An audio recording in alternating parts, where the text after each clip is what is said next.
菩提禅修2023年盂兰盆节超度仪式正式开始，请网友朋友们双手合十，恭请金菩提宗师洒净。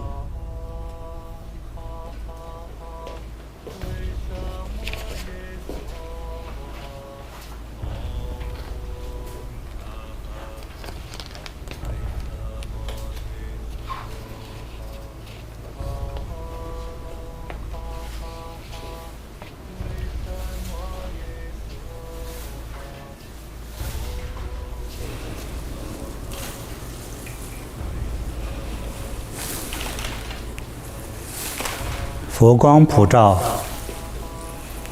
普照一切受苦受难、一切痛苦的生灵，离苦得乐。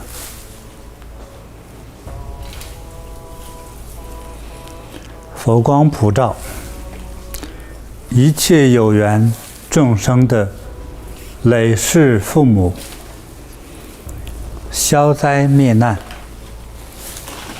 离苦得乐。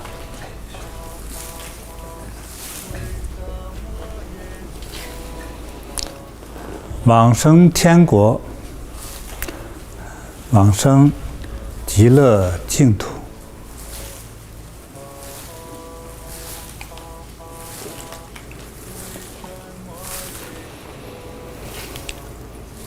保佑众生得吉祥安康，得健康长寿，得幸福欢乐。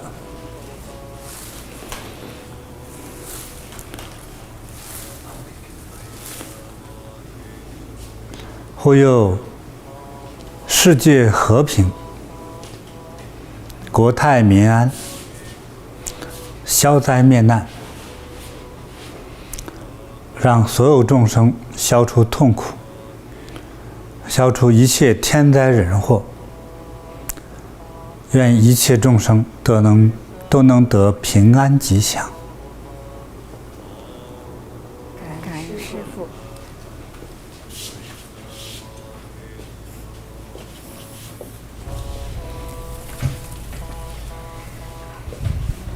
恭请金菩提宗师点燃佛前明灯。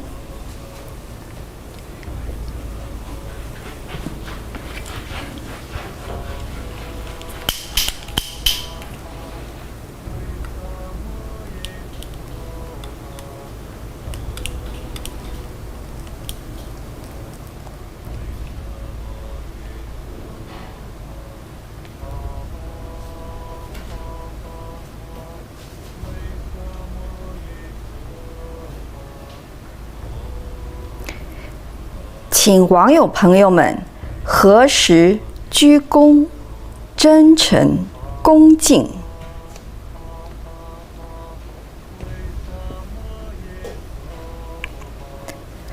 恭请金菩提宗师带领大家佛前敬香。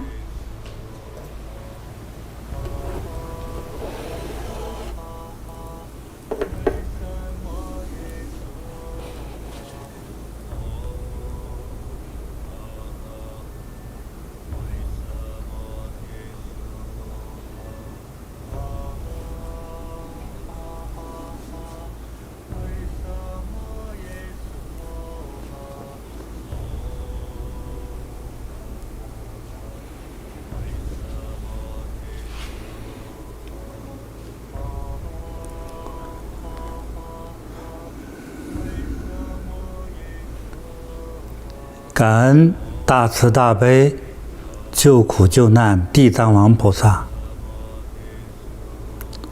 感恩大慈大悲释迦牟尼佛，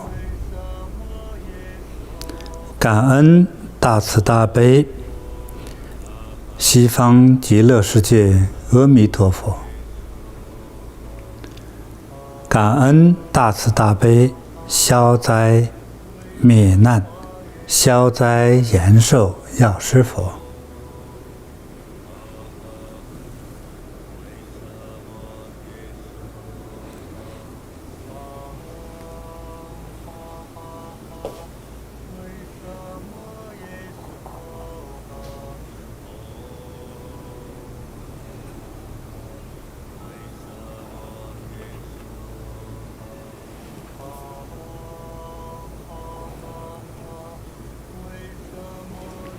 网友朋友们一起合十鞠躬，恭请金菩提宗师带领大家礼佛。请网友朋友们一起双手合十，和师父一起叩头礼拜或鞠躬示意。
恭请金菩提宗师入法座。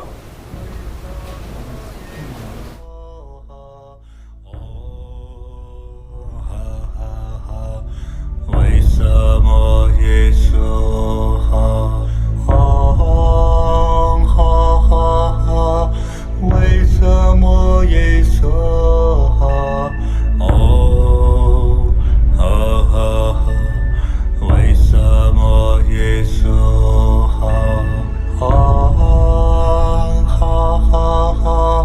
为什么耶娑哈？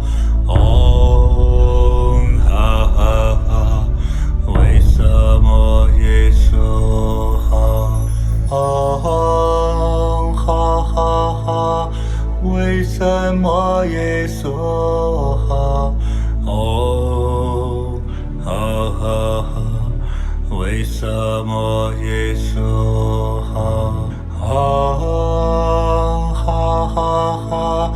为什么耶娑哈？为什么耶娑哈？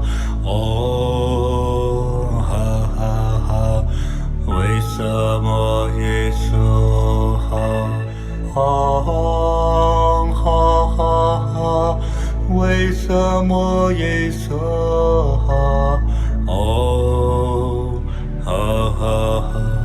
为什么耶娑哈？为什么耶娑哈？为什么耶娑哈？为什么耶娑哈？为什么耶娑哈？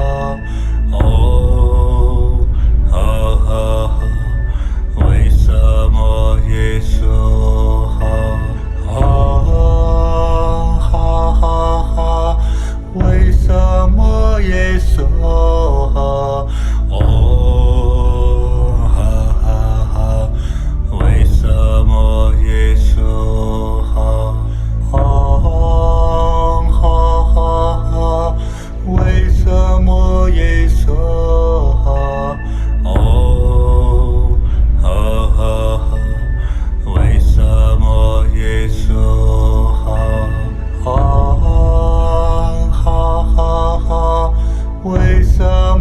耶娑哈，嗡哈哈哈，为什么耶娑哈，嗡哈哈哈，为什么耶娑哈，嗡哈哈哈，为什么耶娑哈，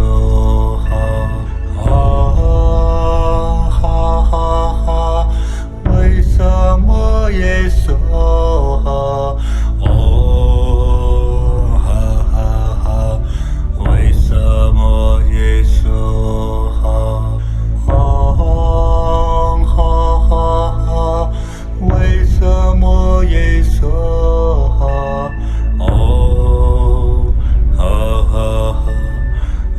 么耶娑哈，哦哈哈哈，为什么耶娑哈，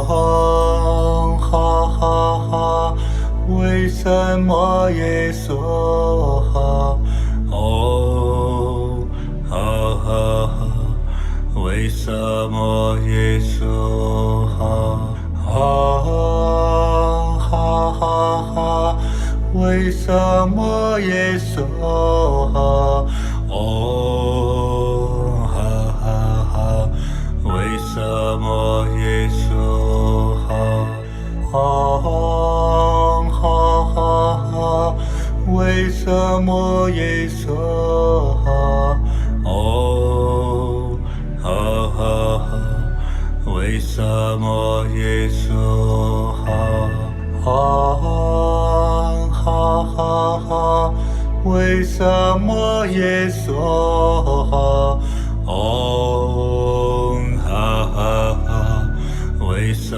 么耶娑哈，哦哈哈哈，为什么耶娑哈，哦哈哈哈，为什么耶娑哈。各位亲爱的网友朋友，大家好。师父好。今天是一个非常特殊的日子啊，就是大慈大悲地藏王菩萨呀，用他的慈悲啊，大慈大悲之心哈，将地狱震开一道大门啊。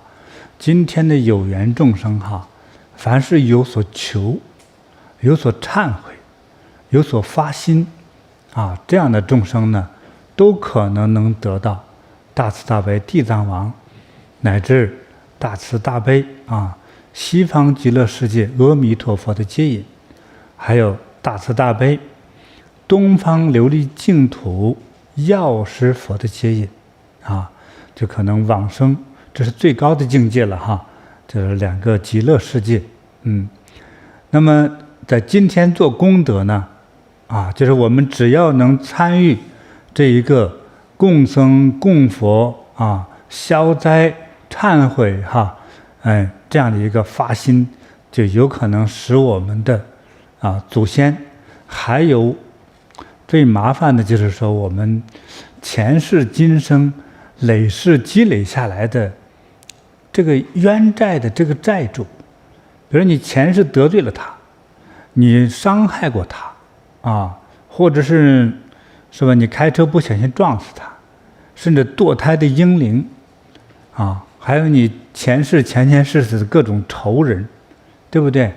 前世当中你骂我，我打你，你打我，我杀你，是吧？等等，造成的各种的这样的彼此伤害的冤孽为了生存而产生的欺骗行为，欺骗了对方欺骗而得到对方的财产家业人家死了之后，是吧？有些没法过日子，什么跳河跳海自杀了，上吊自杀了，是吧？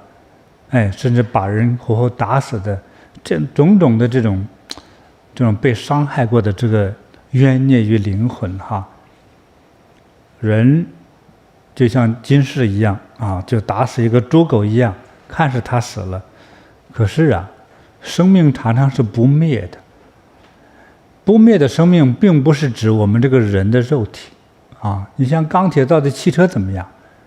最多20年啥都不是了，全烂掉了，对不对？我们一个肉体之躯哈，所以180年已经算很耐用了啊，它总会坏掉灭掉的。但是灵魂很难死亡。这个灵魂不管它是受苦还是享福，可能它比我们的肉体哈要多活啊上千年和几千年。这样它带着它过去的那个怨气啊，就是就像你呢一直比如说有个杀父仇人，对不对？或者你赚了100万不容易，最后被一个家伙啊活活给骗走了，弄得你家破人亡，妻离子散，你能不生怨恨吗？怨恨的到一定程度，就是说你走到哪我追杀到哪，只要我打听到找到你。那么灵魂找一个活人特别容易啊。那也因此呢，我们每一个人生下来哈，就生到了不同的家庭啊。你看各种各样的故事啊，从历史以来，是吧？有的生在富贵人家，结果3岁还是8岁也好，哎，全家被抄斩了，他好不容易逃亡出来，就变成个乞丐，是不是？乞丐慢慢经营之后，有可能成为一个将军，是吧？那将军说不定半路战死。那么还有的就是生到乞丐家，后来变富贵，各种各样的这个故事，那我们不免想哈，就是为什么有的人就生在一个比较平静、幸福的啊，甚至是富贵的人家呢？就少了那么多的人生的折磨。然后我们研究了命相之后，就发现啊，很多的命运呢哈，就在我们出生的那一刹那，就是注定的。这注定的感觉像什么样呢？我举个例子啊，比如说我们现在看一出电影，电影通常都是由人来演的，对不对？就是你注定了剧中的角色是一种富贵的也好，贫穷的也好，半路死亡的也好，就在电影之中已经注定了。我为啥这样说呢？电影不是已经都拍好了吗？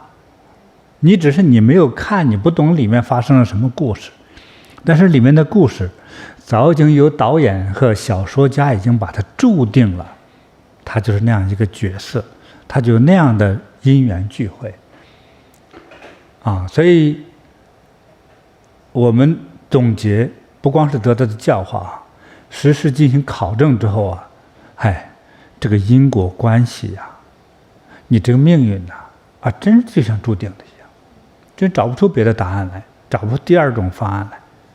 这个答案就是注定。因此佛教导我们说呢，你呢也知道忏悔，而且消业啊，不要造出产生那种业力的这个因果的事情来啊。那么如果已经有了有了这个因果，那我们懂得去怎样去弥补它，像我们欠债，我们怎么样懂得偿还。那么现在就是一个偿还的季节，是吧？你看我们准备了大量的金银纸钱金元宝阴间用的各种的货币甚至是还有很多很多阴间可以用的很多财富的东西能够使我们今天有缘的一切众生的这个冤亲债主，乃至祖先亡灵、堕胎婴灵还有累世父母，都能得到咱们作为后代后人对他们的一份孝心，一份敬仰对，一份还债的心，让他们至少如果他和咱们有关系，这个关系不管是叫做债务关系仇恨的债务关系，还是我们有血有肉的情感关系他们都能够得到佛菩萨的接引和救赎，不要在那个万恶的那个地狱之中悲惨的天天和每时每刻的受着那个煎熬之苦所以我们的亲人在地狱受苦，我们就活在这个世上，就可能撞车，就可能随时产生各种的暴毙暴亡，是吧？你看有的人正在走路，咣倒了，就当成死在当场，是吧？有的人正在开车，那个车失灵了撞出去，不是他头晕，根本就是昏死过去，是吧？哎，所以各种这种情况哈，还有的你看，就干脆听起来是个小事，睡不着觉，一到晚上来精神了，到白天干活没精神了，什么东西啊？业力煎熬，你的过去的债主在折磨你，就是让你深受折磨，让你没有能量啊，就没有智慧啊，没办法面对你的人生。有些人总想赚钱发财，凡是一入行一投资就是错误，对吧？现在年轻男女要结婚啊，不结婚还活得挺自在，一结婚痛苦就来了。什么原因呢？就找错人了。怎么说？结错婚、找错人、入错行，这都是死罪啊！这都是该你倒霉。那怎么办呢？这些都是业力问题。哎，你没有这个业，并且有功德，能得到佛菩萨的加持啊，成为一个吉祥的人。那这样，我们就是吧，找对人啊，入对行，哎，买对房，是吧？哎，交好朋友，哎，你看这多好啊，事事吉祥哈。所以我们这是一个积功累德、供佛供僧啊，这个积功累德、消灾灭难的好机会啊，所以大家赶快多做功德哈。啊，我们做功德带来了很多好的故事与见证啊！是师父特别的欢喜哈。今天我们也有各地的网友给我们投稿，来表达他们在这个盂兰盆祭啊，正好也有碰到亲人往生的，或者是有冤亲债主来找债的这种情形下，我们的网友们通过之前向师父学习《地藏经》里教育的这些种种的如法殊胜的做法以后，有的是来供养地藏王菩萨，有的是念佛念地藏王菩萨名号，有的是在地藏王菩萨前点燃佛前明灯。那他们的这些往生的老祖先们，还有他们的冤亲债主们，都得到了解脱的这样的好故事。好，先给您来带来一首来自于纽约持货师姐来给我们的分享：菩萨接引往生的母亲。师父好，我是纽约菩提禅堂的持货。我的母亲近几年一直身体不好，卧病在床。7月30日，我来到纽约禅堂，我跪在菩萨像前，闭着眼睛，真诚祈请师父和佛菩萨加持我的母亲。突然，我看到一团白色的光围绕着我，我也看到母亲了。可是，当光照在母亲身上的时候，突然变黑了，母亲的脸也变黑了。当时我心里咯噔一下，为什么光照向妈妈的时候，妈妈的脸变得黑黑的呢？第二天早上，我就接到远在中国的姐姐的电话，说妈妈快不行了。我在电话中陪伴着母亲离开了这个世界。我赶紧到禅堂为母亲点了49天的超荐灯，祈请师父和佛菩萨能够接引我母亲往生极乐世界。时间紧急，我无法赶回去参加母亲的葬礼，心里很难过，只好将对母亲的哀思化作声声佛号。第二天，在我母亲火化前的1个小时，我在念佛中，突然看到妈妈躺在一个很大很大的黑坑里面，看见禅堂的那尊地藏王菩萨正放着光照耀着我的母亲，还看到我往生的母亲往上升，慢慢离开了这个黑坑，就消失了。我心里好感恩菩萨。8月19号，我参加了纽约禅堂举办的7天盂兰盆节念佛班。每天我都跪着念佛，为妈妈祈福，求师父，求地藏王菩萨接引妈妈去极乐世界。在念佛班的第2天，我看到一尊巨大的地藏王菩萨，还有师父，还有妈妈一起飘到了白白的云上面去。看到这一幕，我好安心啊，好欢喜，好感动，顶礼感恩地藏王菩萨，感恩师父接引我妈妈去到了吉祥光明的世界。这是来自于纽约禅堂的持货师姐。她的母亲刚刚往生，就是在这个季节里面啊，这是念佛，也为妈妈点了49天的操见灯。就是在这样的念佛班上，盂兰盆经的念佛班上，看到了地藏王菩萨光照着妈妈，慢慢的从一个黑的大坑里往上升，往上升，飘到白云上，去到了一个美好的天国。感恩师父，真的是太吉祥了，真是恭喜恭喜哈！有礼物。好，感恩师父。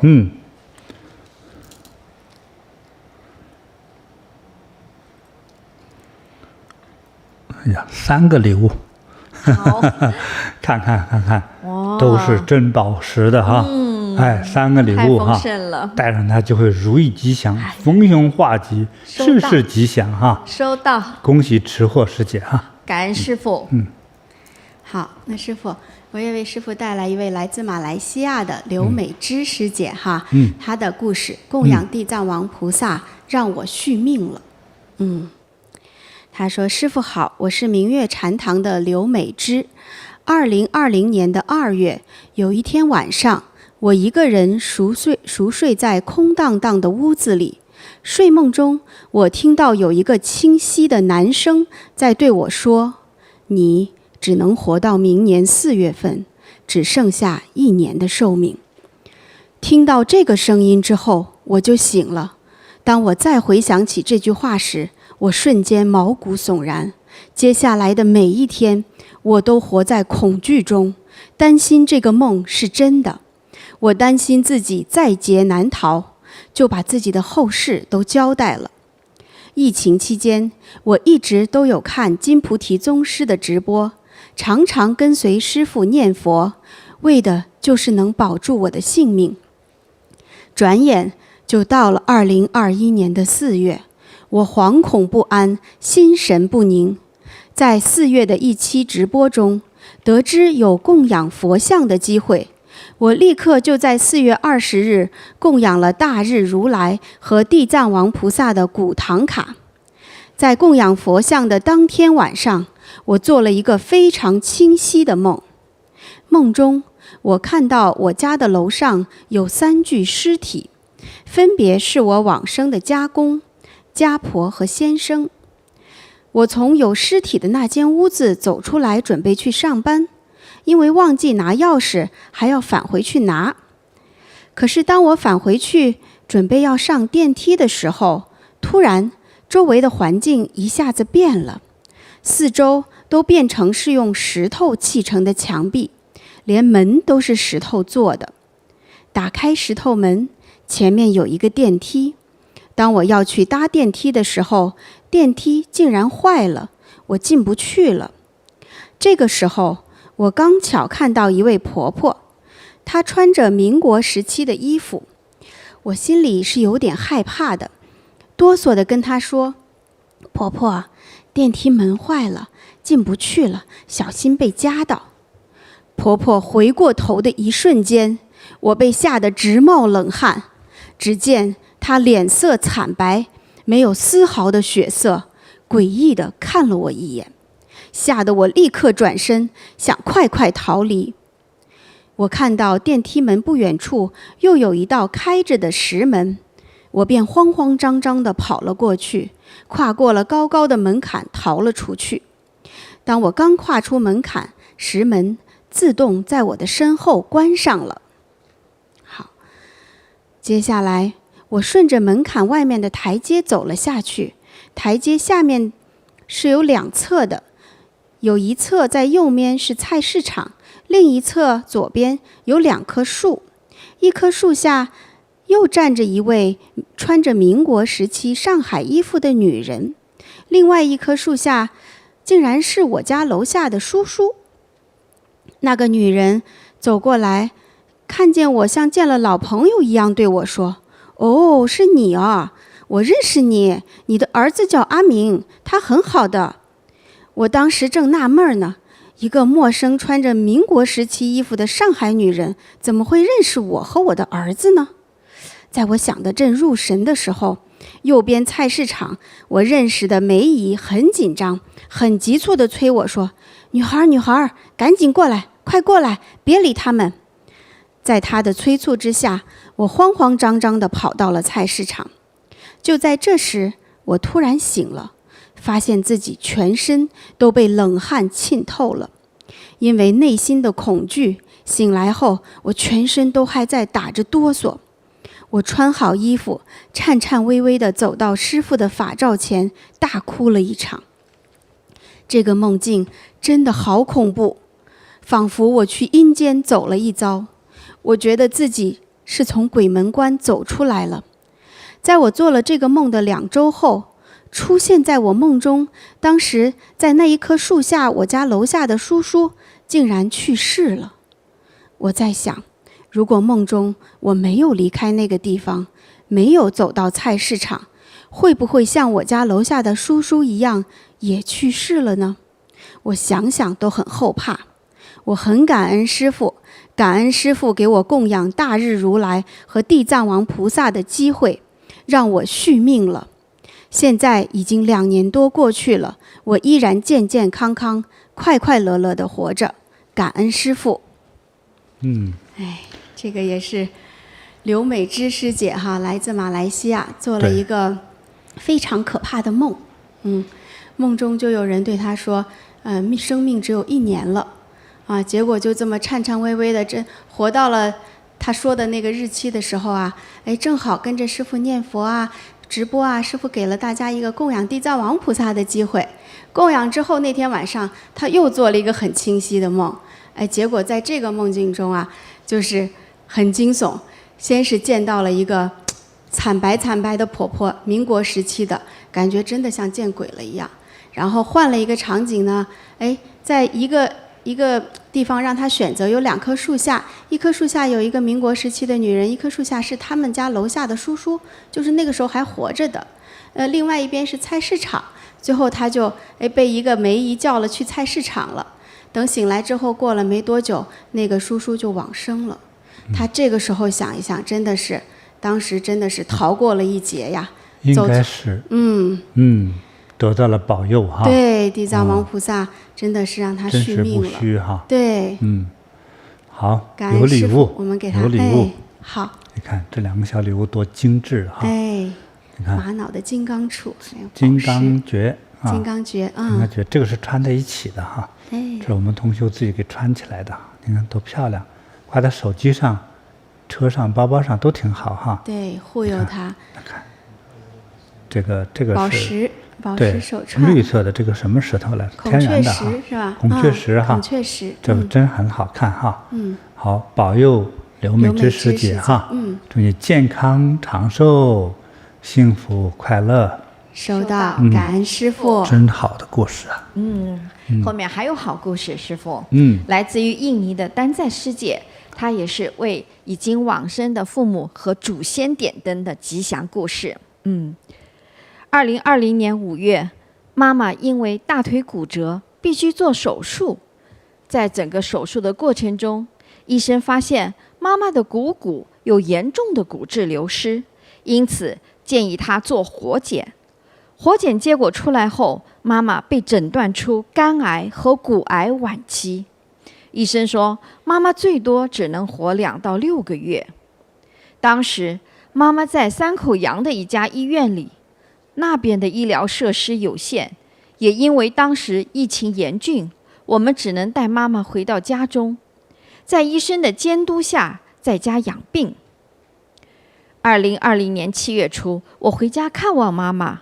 当时她的身体很虚弱，我每天都带着她一起诵念药师佛心咒。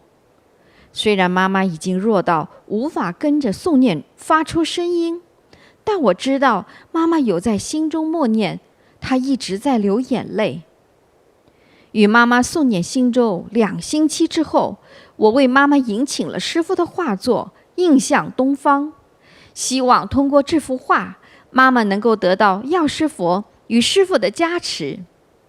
迎请画作之后，妈妈连续2天梦见师父，梦里还和师父一起唱歌。当时他的身体状况非常虚弱，已经再次住院了。根据医生所说的，妈妈的情况真的很让人意外，因为她不像其他癌症晚期的病患一样，必须忍受疼痛的折磨。我相信都是因为药师佛和师父的慈悲加持。通过念佛、供灯和迎请师父化作，药师佛和师父护佑妈妈，让她不受苦。7月27日，在药师佛心咒的陪伴下，妈妈安详地离世了。她去世后，我联络了禅堂，为妈妈点了100天的超荐灯。离世的第100天，我梦见妈妈到家里，她说：“我已经在很安详、很美的地方了。”梦里我看见妈妈的容貌散发着光，很漂亮，很干净，甚至还有保镖陪伴着她。妈妈去世后，这是我第一次梦见她。2022年的3月，我请了地藏王菩萨古唐卡。唐卡请回家后，我又梦见了妈妈。梦中，我和妈妈在一场拍卖会上，会场里很亮很亮的。拍卖会上有很多佛菩萨像和佛菩萨的绘画，我能清楚地看到，离我最近的是一幅观世音菩萨的绘画，这让我印象很深刻。梦中妈妈还对我说，她现在非常好，她给了我2条绿色的念珠，之后她让我回去。我听到妈妈说，你还不是时候来到这里。除了梦见妈妈以外，我还梦见了2008年往生的爸爸。梦中，我看见爸爸穿着很好看的西装，带着行李箱，乘豪华的邮轮。还没请唐卡之前，我从未做过那样的梦。而在往年的清明期间，我总是会梦见爸爸正在卖药和盖新房。从梦见爸爸乘邮轮之后，我就再也没有梦见过爸爸和妈妈了。感恩佛菩萨，感恩师父慈悲接引离世的妈妈。我相信为祖先积累功德，在佛前供灯，能让祖先们获得诸佛菩萨的加持护佑而往生极乐。还真的是像丹在师姐说的那样，她就是积极的为母亲、父亲不断的去做功德。那母亲刚刚离世的时候，她点了100天的超荐灯就是在这样的一些特别好的情况下，她有念佛祈请师父和佛菩萨的加持。他感觉到了妈妈就已经往生到一个非常吉祥美好的世界。妈妈后来还托梦给了他，告诉他我在一个很好的地方。对，这真是个孝顺的女儿是。其实这么孝顺的孩子他们将来都是很有福的。因为佛说了，6/7的功德都回报给你这个做功德的人，是吧？所以你的孝顺不是平白无故付出了，你反而是得到了更多的好处与护佑你看多吉祥啊！所以送给这个孝顺的孩子这个丹在好，3个小礼物收，你看看多漂亮好，祝福丹在师姐健康长寿。收到，幸福快乐，收到，感恩师父。好，那接下来跟师父分享一位来自旧金山的平分师姐她的故事，供灯让先生走出了生死劫难。今年年初，我的先生因为眼底出血，做白内障切除手术，结果1天之内连续做了3次。手术后，先生出现头痛、大小便排出困难、大便出血、双腿严重水肿，连躺下睡觉都很困难。家人把他送去急诊后住院，医生给先生做了肠、胃、肾脏、尿道以及血液的各项检查，并且给他插上了尿管。尿管插上半个多月后，我们很担心长期插管会导致他以后不能够自主排尿，希望把尿管拔掉。医生说，如果拔掉尿管，病人出现任何问题，都必须由家人来负责。结果，尿管被拔掉后，先生排尿非常困难，一次只能排出1茶勺。同时，先生的造血功能变得很不好，3个月的期间，前后住了3次医院，也输了3次血。连续这样的折腾，先生的人变得非常虚弱。有一天，先生躺在病床上，我坐在他身边，听见他自言自语地说：“金伯，你带我走吧，我太痛苦了，不想活了，我想死，你帮帮我吧。”看到这一幕，我非常害怕，因为金伯已经走了20多年了，他是我们在广州的旧房东。我大力地推着先生，问他：“你这是怎么了？”他说他看见了金伯。之后的几天，他常常和金伯对话。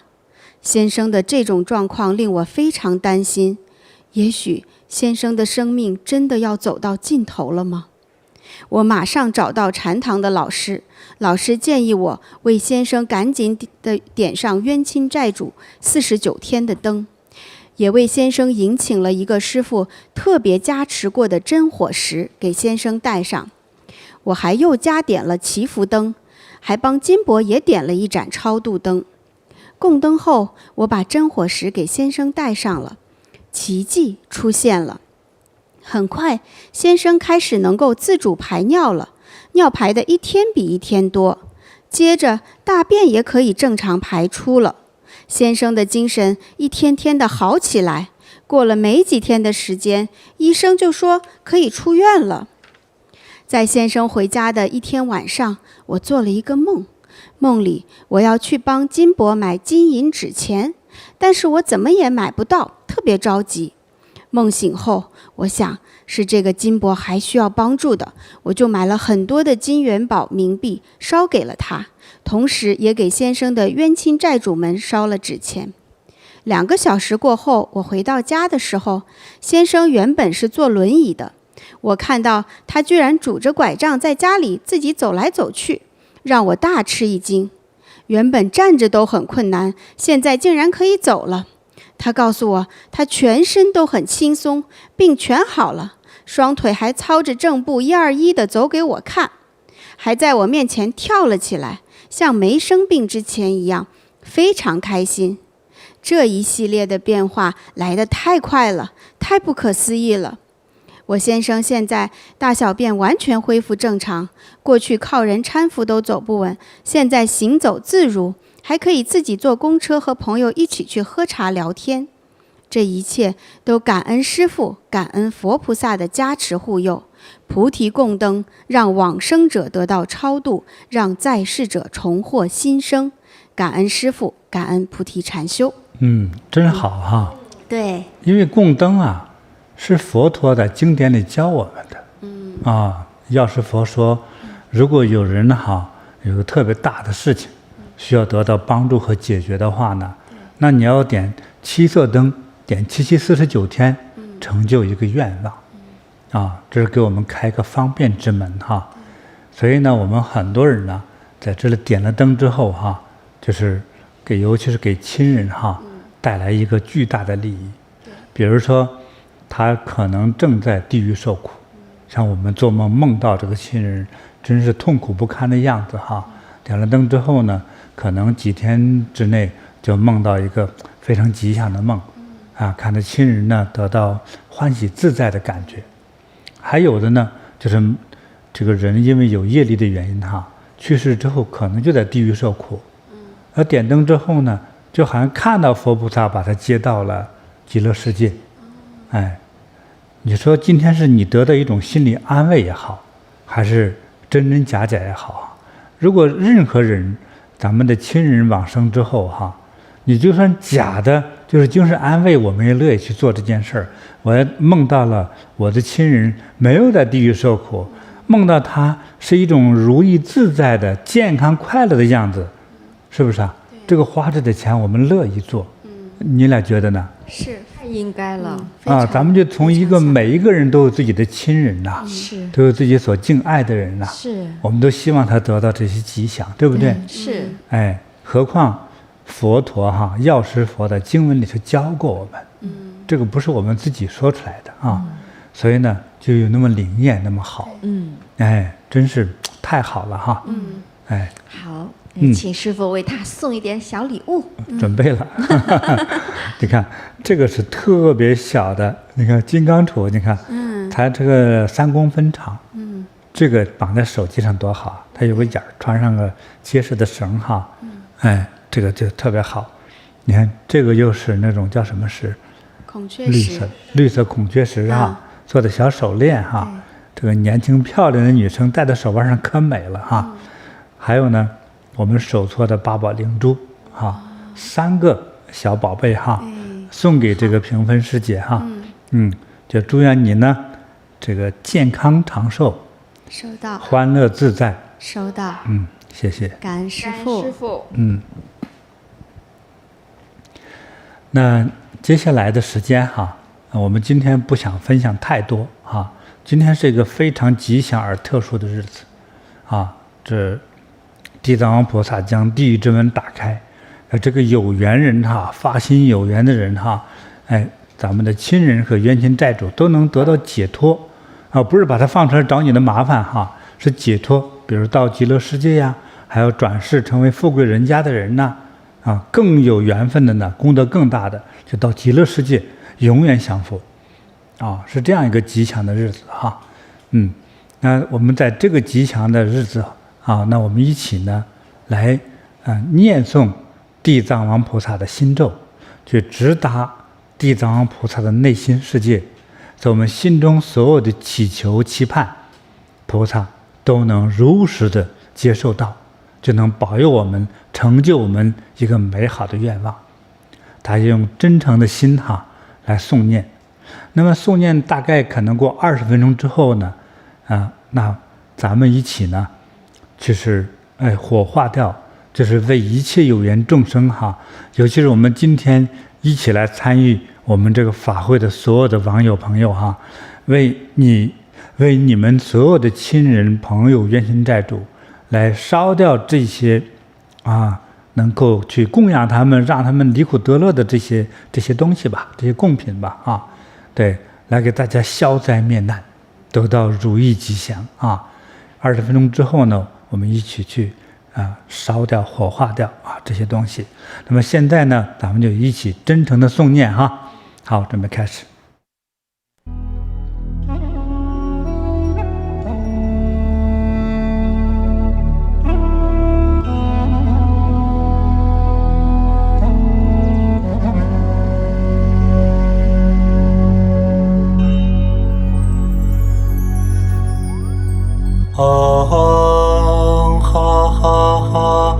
为什么耶稣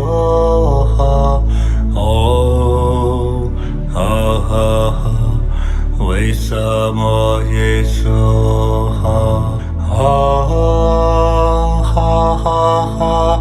为什么耶稣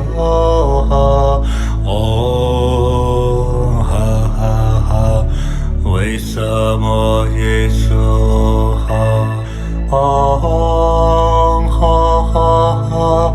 为什么耶稣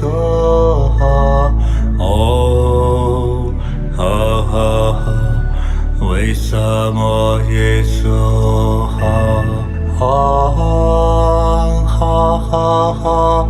为什么耶稣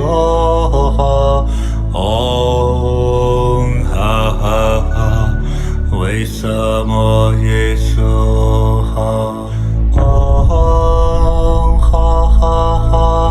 为什么耶稣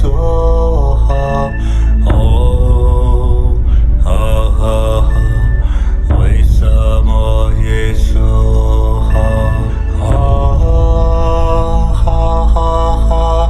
为什么